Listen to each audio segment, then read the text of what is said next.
loan mok wan ready to pay. Nikech onyalo wuok en governor lakini owewa gi loan. Emomiyo semoko ne okasche moko ka gimoro onge budget mitimo on behalf of the people by government, nyaka the people are aware. Emomiyo ang'isi wach mag public participation chande.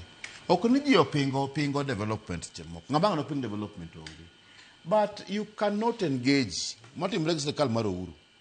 Kuma Uhuru notimo kae ne very bad thing. Uhuru no donjo e loan on our behalf. Koro kosewuok, koro ai. Ang'o mitimre ga? Ng'ani karanchok tiga, ng'ani ncha kaoga pesa kamoro to gedo nwago. Koro wa end up gi loans madongo makata kaka koro nyalo timo onge. Nyarawila kinyalo bedo governor maro Masaya for example. Kichopo mose campaign bibedo koro chopo governor. Then koro chopo ting'iyo books of accounts mag county government Masaya. The county government owes other people 10 billion shillings for example. Mano kati team na tam mari jibiro wacho ni ibo bedo unpopular. Nikech ino komi tich mojo komi kare tich ma chulo ang'o? Chulo gowi. Koro gowi to nego bedni asaya ma sirkal make any infrastructural development. The people should be able to be aware. Public participation chande. Ngisa ji ni gini is the best idea. Manaka koro wagomba ka wach mar infrastructural fund ni. Donguno kwa chako wache mundo wangi kaka the bed. How is the money going to come from?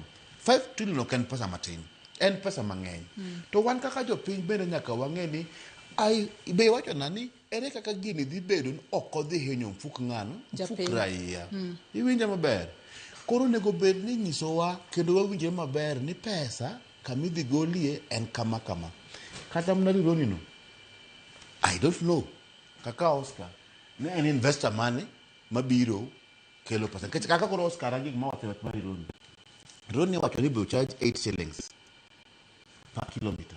Matthew barabarano. 8 shillings per kilometers times 400 shillings. Mundi chop Kisumu kata chop Busia, mano is almost shilling elfu ariyo mia ang'wen.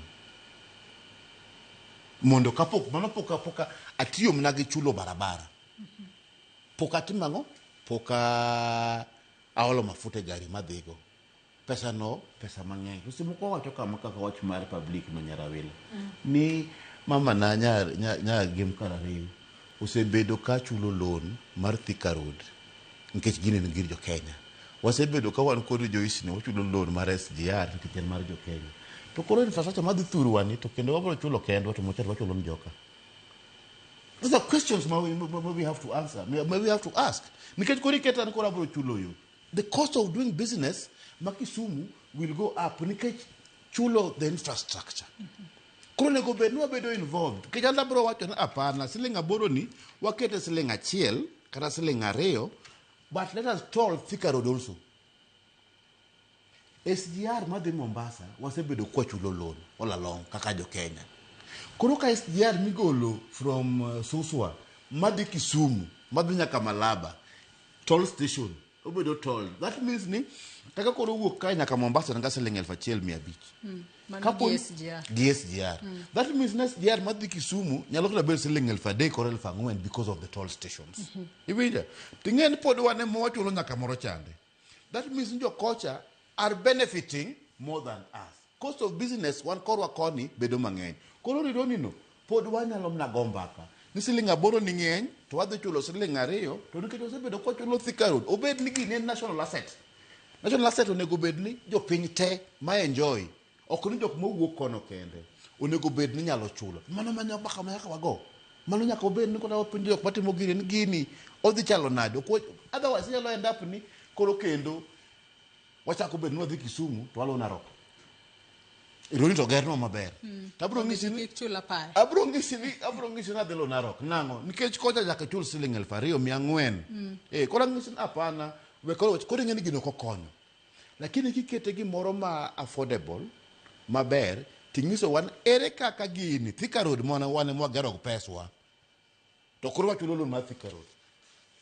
To rironi mausandi to wachulo kendwa. Joka be ok chon wachulo moro ni nikech mabebe makonyo gi chulo. Those arguments are there, Nyarawele. And they can only come when we discuss. President Ubiro Iri Wakatamna in charge of that infrastructure.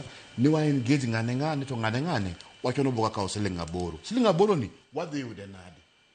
wach mar infrastructure fund makoro wagero ni be onego bed ne uso kambe gi idhi us gi tidhi us gi pesa di kech kapo ne ok wang'eyo kaka kambe gi idhi us they can't play with it seche moko ginyalo reduce the price of that company bagi nyiewe kendgi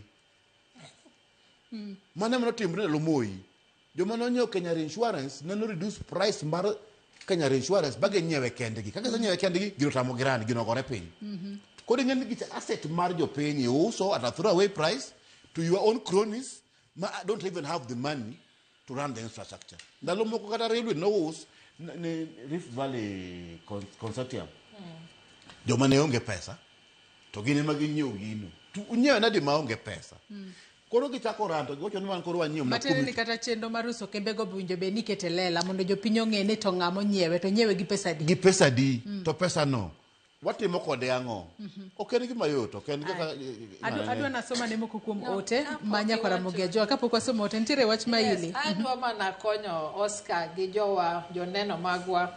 I'm not here now on behalf of government but in the principle of good governance nitie gima wacho ni transparency be wanyalo yudo information yes as and when we want it